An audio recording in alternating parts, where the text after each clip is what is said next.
सोमवारी दुपारी झालेल्या अवकाळी पावसामुळे मुंबईला मोठा तडाखा बसला. घाटकोपर इथे वादळी वाऱ्यामुळे एका पेट्रोल पंपावर महाकाय होर्डिंग कोसळलं.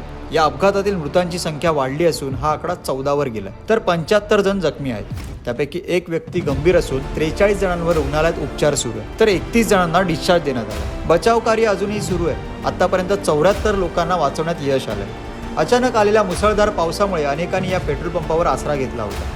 मात्र त्याच वेळी पंपालगत उभारलेला एक अवाढव्य होर्डिंग वादळी वाऱ्यामुळे थेट पेट्रोल पंपावर कोसळला. या होर्डिंग खाली तब्बल 80 वाहनं अडकल्याची माहिती समोर आली होती. त्यानंतर वेगाने सुरू झालं बचाव कार्य. पेट्रोल पंप, सीएनजी पंप यामुळे हा संपूर्ण भाग ज्वलनशील असल्यामुळे येथे गॅस कटर वापरता येत नव्हता. 13 जणांचा मृत्यू राजावाडी रुग्णालयात आणि एका व्यक्तीचा मृत्यू सायन रुग्णालयात झाल्याची माहिती घाटकोपर पोलिसांनी दिली. जखमींना घाटकोपरमधील राजावाडी रुग्णालयात दाखल करण्यात आलं. मृतांच्या नातेवाईकांना 5 लाखाची मदत सरकारने जाहीर केली, तर जखमींच्या उपचाराचा खर्च सरकार करणार आहे. बचाव कार्यासाठी एनडीआरएफच्या पथकाला पाचारण करण्यात आलं. घाटकोपर होर्डिंग दुर्घटना प्रकरणी पंतनगर पोलीस स्टेशनमध्ये गुन्हा दाखल करण्यात आला. पेट्रोल पंप मालक भावेश भिडे आणि जाहिरात कंपनीच्या विरोधात गुन्हा दाखल करण्यात आला.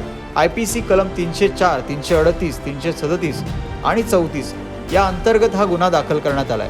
या संदर्भात अधिक तपास पंतनगर पोलीस करतात. मुंबई महानगरपालिका डिझास्टर ऍक्ट अंतर्गत संबंधित कंपनी आणि रेल्वे प्राधिकरणाविरोधात गुन्हा दाखल करण्यात आला.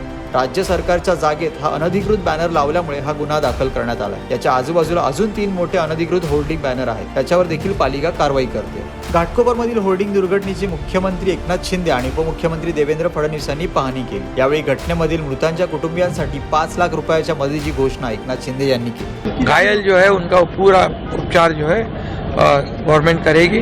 जिनकी मृत्यु हुई है उनके परिवार को तत्काल मुख्यमंत्री सहायता निधि से 5 लाख रुपए का प्रावधान किया जाएगा. ऐसी घटना दोबारा ना हो, इसके लिए मैंने महापालिका आयुक्त, डिजास्टर मैनेजमेंट, पुलिस को सूचना दी हुई है कि ये तत्काल इसका स्पेशल ऑडिट हो. तसेच या दुर्घटनेतील दोषींवर सदोष मनुष्यवधाचा गुन्हा दाखल केला जाईल, अशी प्रतिक्रिया मुख्यमंत्री एकनाथ शिंदे यांनी दिली. मुंबईतल्या सर्वच होर्डिंगचं स्ट्रक्चरल ऑडिट करण्याच्या सूचना मुख्यमंत्र्यांनी दिल्यात. तसंच अनधिकृत होर्डिंग तातडीने हटवण्याचे आदेश दिलेत. तर उपमुख्यमंत्री देवेंद्र फडणवीसांनी घटनेची पाहणी करून अपघाताची माहिती जाणून घेतली.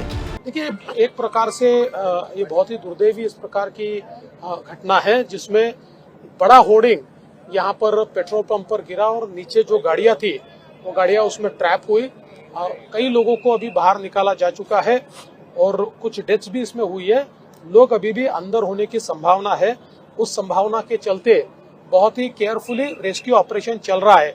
क्योंकि यहाँ पर काट कर रेस्क्यू करना पड़ता है और पेट्रोल पंप है, इसलिए एक बड़ी रिस्क है. इसलिए उसको बहुत सावधानी के साथ जो फायर ब्रिगेड और बाकी सारा विभाग है यहाँ का, वो उसको रेस्क्यू ऑपरेशन को अंजाम दे रहा है. जिस प्रकार का ये होर्डिंग था और उसमें किस प्रकार की परमिशन उन्होंने ली थी कि नहीं ली थी, ये सारी चीजों की अब जांच होगी. अगर केयरलेसनेस हमको यहाँ पर दिखाई पड़ी तो मुझे लगता है कि उसमें किसी को छोड़ने का कारण नहीं है.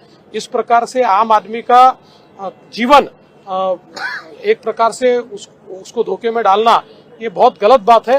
तो इसके ऊपर बहुत कड़ी कार्रवाई सरकार की ओर से की जाएगी. माननीय मुख्यमंत्री जी ने एक और बात के आदेश दिए हैं कि पूरे मुंबई में जो बड़े होर्डिंग्स है उसका एक प्रकार से ऑडिट कल से बीएमसी शुरू करेगी.